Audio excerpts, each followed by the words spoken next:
Selamat datang di Baca Novel Channel.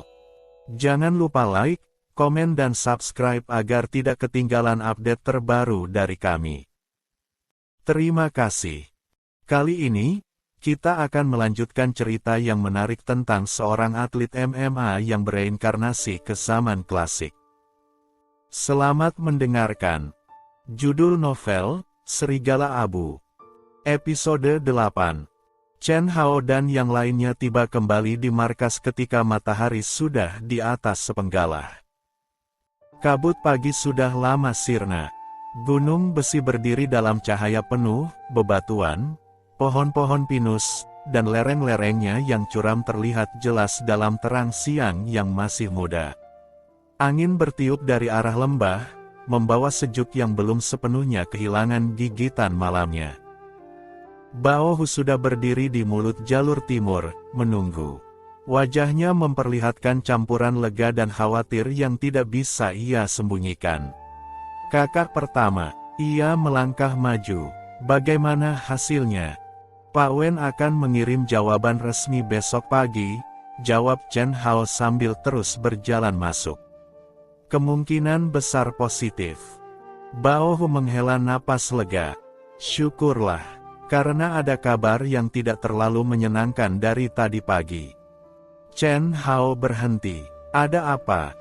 Pos utara melihat gerakan di kejauhan, sekitar 2 jam perjalanan dari sini. Bukan pasukan, hanya 1 orang.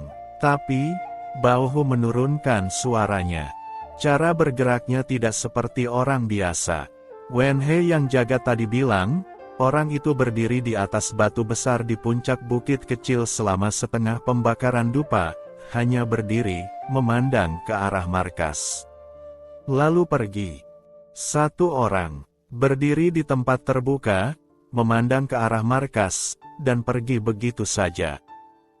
Bukan pengintai biasa, pengintai ingin tidak terlihat, orang ini justru sebaliknya.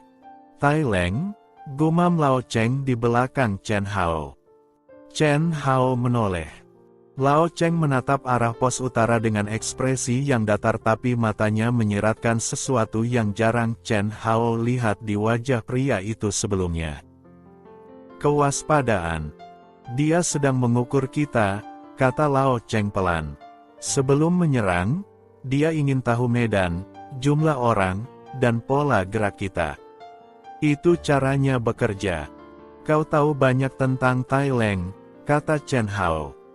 Lao Cheng diam sejenak. Dulu, sebelum aku ada di sini, aku pernah melihatnya bertarung sekali. Di sebuah kota di utara. Ia berhenti. Lawannya adalah seorang pendekar kelas atas.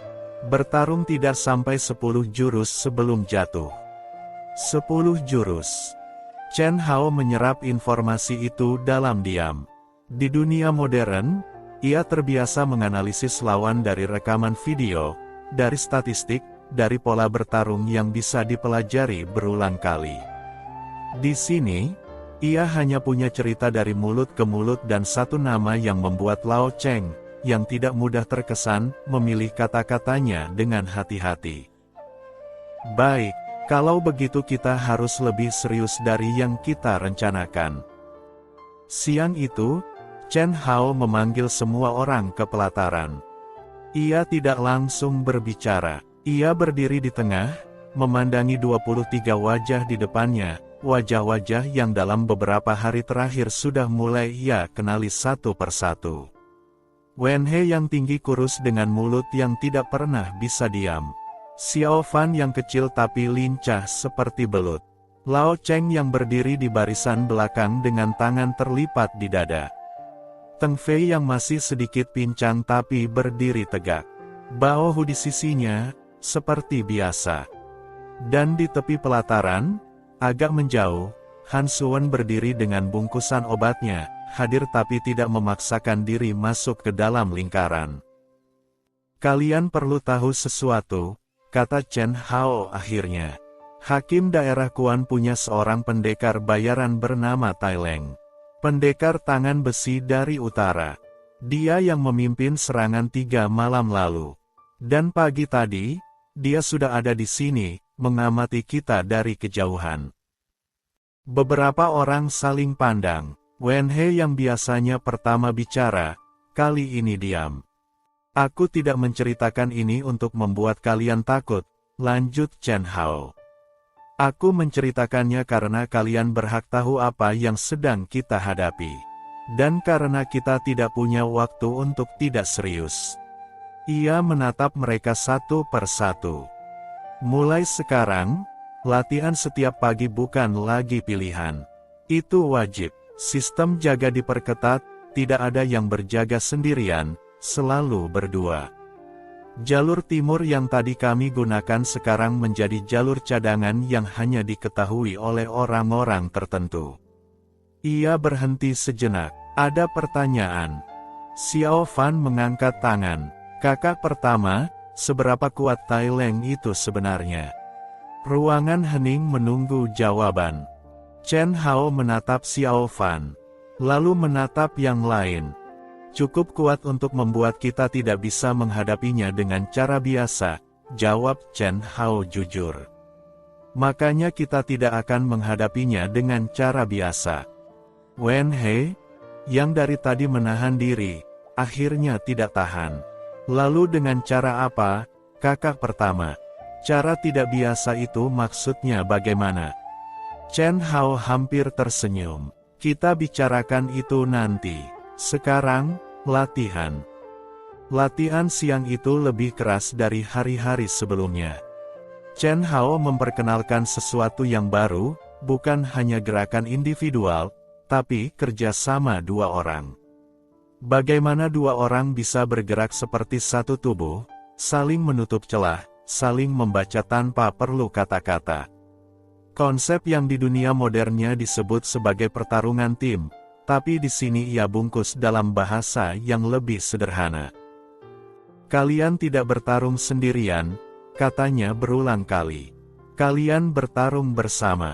Celah di sisi kirimu adalah tanggung jawab orang di sebelah kirimu.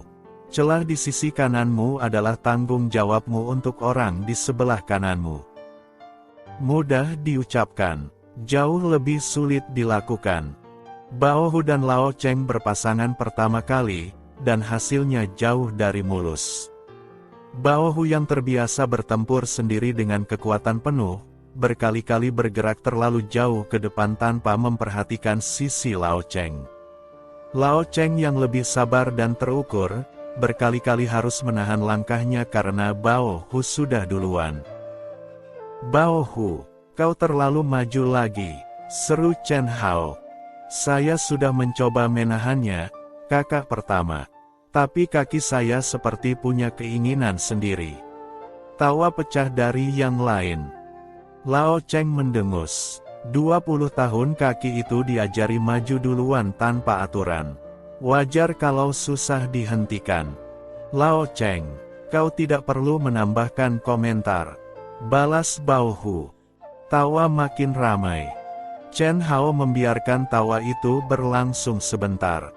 Lalu mengangkat tangan. Ulangi, dari awal. Rintihan kolektif. Tapi mereka bersiap lagi. Di sela-sela latihan, Chen Hao memperhatikan pasangan-pasangan yang terbentuk secara natural. Xiao Fan dan Teng Fei bergerak dengan harmoni yang mengejutkan untuk pasangan yang baru pertama kali berlatih bersama. Xiao Fan yang lincah mengisi celah-celah yang ditinggalkan Teng Fei yang lebih solid dan bertahan. Wen He, dengan tubuhnya yang panjang, berpasangan dengan seorang pria pendiam bernama Da Sun yang tubuhnya hampir 2 kali lebih lebar darinya.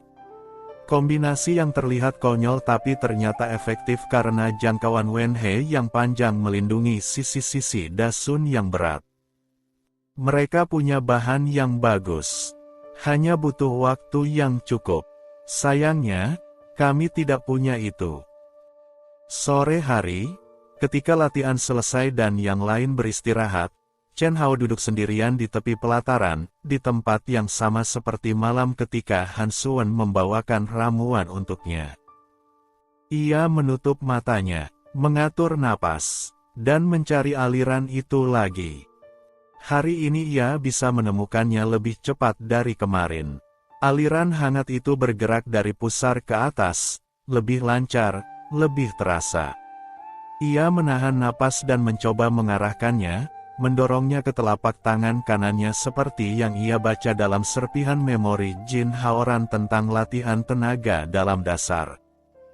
Aliran itu bergerak, lambat, tapi ke arah yang ia inginkan. Kau berkembang cepat. Chen Hao membuka mata. Nenek Uyan berdiri 3 langkah di depannya.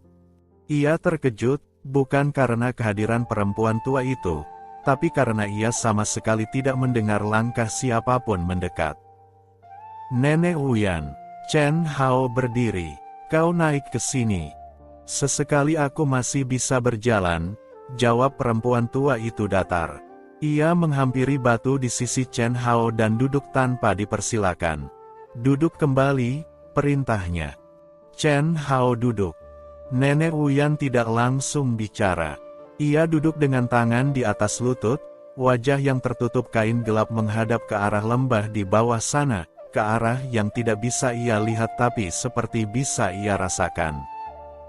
Tai Leng akan datang besok malam, kata perempuan tua itu akhirnya. Chen Hao menatapnya. Kau yakin? Aku yakin. Dia tidak pernah menunggu lebih dari 2 malam setelah mengamati sasarannya. Nenek Uyan memiringkan kepalanya sedikit. Dan dia tidak akan datang dengan pasukan besar. Tai Leng tidak suka keramaian. Dia akan datang dengan sedikit orang, mungkin 5, mungkin 6. Tapi semuanya adalah orang-orangnya sendiri. Bukan serdadu Kuan. Pendekar bayaran lain. Lebih tepat disebut murid-muridnya. Orang-orang yang sudah bertahun-tahun bersamanya. Lebih berbahaya dari serdadu biasa. Chen Hao menyerap semua itu. Bagaimana nenek bisa tahu semua ini, tentang Tai Leng? Nenek Uyan diam sejenak. Angin sore bertiup, menggerakkan rambut putihnya yang tergerai. Aku pernah mengenalnya, jawab perempuan tua itu akhirnya. Dulu sekali. 1 kalimat, tapi beratnya terasa seperti sebuah bab yang panjang yang belum dibuka. Pernah mengenalnya. Nenek Uyan, seorang tabib, pernah mengenal dan Tai Leng, pendekar bayaran yang terkenal. Apa hubungan di antara mereka? Lalu apa yang harus aku lakukan? Tanya Chen Hao. Nenek Uyan menatap ke arah lembah beberapa saat. Lalu berbalik menghadap Chen Hao dengan ekspresi yang sulit dibaca.